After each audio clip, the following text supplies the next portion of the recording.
ಎಲ್ರಿಗೂ ನಮಸ್ಕಾರ ಸ್ನೇಹಿತರೆ. ಈ ವಿಡಿಯೋದಲ್ಲಿ ಒಂದು ಪರೀಕ್ಷೆಯಲ್ಲಿ ಬುದ್ಧಿವಂತರು ಯಾರು ಅನ್ನೋದನ್ನು ತಿಳ್ಕೊಳ್ಳೋಣ.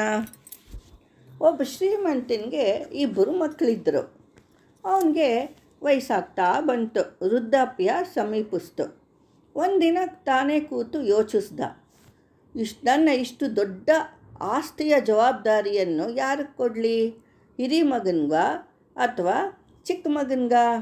ಅವರ ಯೋಗ್ಯತೆ ಪರೀಕ್ಷಿಸಲು ಏನು ಮಾಡ್ದ, ಇಬ್ಬರನ್ನು ಕರೆದು ಇಬ್ಬರಿಗೂ 10 ರೂಪಾಯಿ ಕೊಟ್ಟ. ಈ ಹಣದಿಂದ ನಿಮ್ಮ ರೂಮನ್ನು ತುಂಬಿಸಿರಿ ಎಂದು ಹೇಳಿದ. ಹಿರಿಯ ಮಗ ತನಗೆ ದೊರೆತ 10 ರೂಪಾಯಿಯಿಂದ ರೂಮನ್ನು ತುಂಬಿಸುವುದು ಹೇಗಪ್ಪ ಅಂತ ಯೋಚಿಸ್ತಾ ಬಜಾರಲ್ಲಿ ಹೋಗ್ತಾ ಇದ್ದ. ಇದರಲ್ಲಿ ಮುನಿಸಿಪಾಲಿಟಿಯವರು ಟ್ರ್ಯಾಕ್ಟರ್ ಒಂದಲ್ಲಿ ಅಲ್ಲಲ್ಲಿ ಕೂಡಿ ಹಾಕಿದ ಕಸ, ಕಡ್ಡಿ, ರಾಡಿ ಇತ್ಯಾದಿಗಳನ್ನು ಏರಿಕೊಂಡು ಹೋಗ್ತಾ ಇದ್ದರು.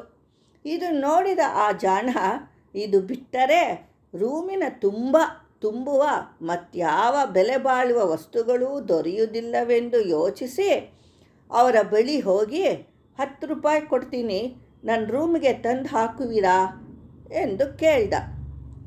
ತಾನಾಗಿಯೇ ಸಿಗುವ 10 ರೂಪಾಯಿಯೇ ಸಾಕೆಂದು ಆ ಮಾಲಿಗಳು ಟ್ರ್ಯಾಕ್ಟರ್ ತಂದು ರೂಮಿನ ತುಂಬಿ ಹೊರಟೋದ್ರು.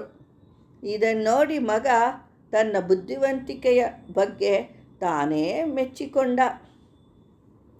ಎರಡನೇ ಮಗ ಬಜಾರಲ್ಲಿ ಹೋಗ್ತಾ ಇದ್ದಾನೆ. ಅಲ್ಲೊಬ್ಬ ಮುದುಕ ಅನಾಥ.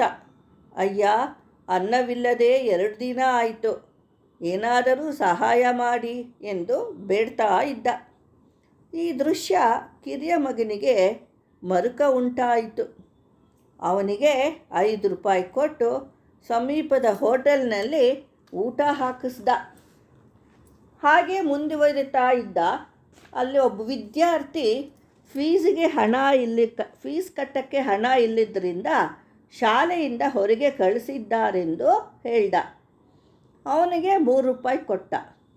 ನಂತರ ಸುಂದರವಾದ ಒಂದು ಮುರಳಿ ಕೃಷ್ಣನ ವಿಗ್ರಹಕ್ಕೆ 1.5 ರೂಪಾಯಿ ಕೊಟ್ಟು ಉಳಿದ 50 ಪೈಸೆಯಲ್ಲಿ ಒಂದು ಮೋಂಬತ್ತಿ ಮತ್ತು ಬೆಂಕಿ ಕಡ್ಡಿ ಪೆಟ್ಟಿಗೆ, ಒಳ್ಳೆಯ ಊದುಬತ್ತಿಯನ್ನು ತೆಗೆದುಕೊಂಡು ಹೋಗಿ ತನ್ನ ರೂಮಿನ ಬಾಗಿಲು ತೆರೆದು ಮೋಂಬತ್ತಿ ಹಚ್ಚಿ ಅದರಿಂದ ಊದುಬತ್ತಿಯನ್ನು ಹಚ್ಚಿದನು. ಆಮೇಲೆ ತಂದೆಯನ್ನು ಕರೆಯಲು ಹೋದ. ತಂದೆ ಹಿರಿಯ ಮಗನ ರೂಮನ್ನು ನೋಡಿ ಬೇಜಾರಿಂದ ಬರ್ತಿದ್ದ. ಎರಡನೇ ಮಗನ ಸ್ಥಿತಿ ಏನು ಎಂದು ಗೊಣಗುತ್ತಾ ಬಂದು ನೋಡಿದ. ರೂಮಿನ ತುಂಬ ಸ್ವಚ್ಛವಾದ ಬೆಳಕು ಮತ್ತು ಸುವಾಸನೆಯನ್ನು ನೋಡಿ ತುಂಬ ಆನಂದಪಟ್ಟ. ಇನ್ನುಳಿದ ಹಣ ಏನಾಯಿತು ಎಂದು ಕೇಳ್ದ. ಆಗ ಅವನು ತಾನು ಮಾಡಿದ ದಾನದ ವಿವರವನ್ನೆಲ್ಲ ಹೇಳ್ದ. ಅದನ್ನು ಕೇಳಿ ತುಂಬ ಸಂತೋಷಪಟ್ಟ. ಹಾಗೆ ಸುವಾಸನೆಯಿಂದ ಸುವಾಸನೆಯನ್ನು ಮೂಸಿದ. ಸಂತೋಷಪಟ್ಟ ತಂದೆ ತನ್ನ ಆಸ್ತಿಯ ಜವಾಬ್ದಾರಿಯನ್ನು ಕಿರಿಯ ಮಗನಿಗೆ ಕೊಟ್ಟ. ಅದರಂತೆ ಪ್ರಭಾತೆ ದೀಪಕಃ ಸೂರ್ಯಃ, ಪ್ರದೋಷೆ ದೀಪಕಃ ಚಂದ್ರಃ, ತ್ರಿಲೋಕೆ ದೀಪಕಃ ಧರ್ಮ ಸುಪುತ್ರೋ ಕುಲದೀಪಕಃ ಎಂಬುದಾಗಿದೆ.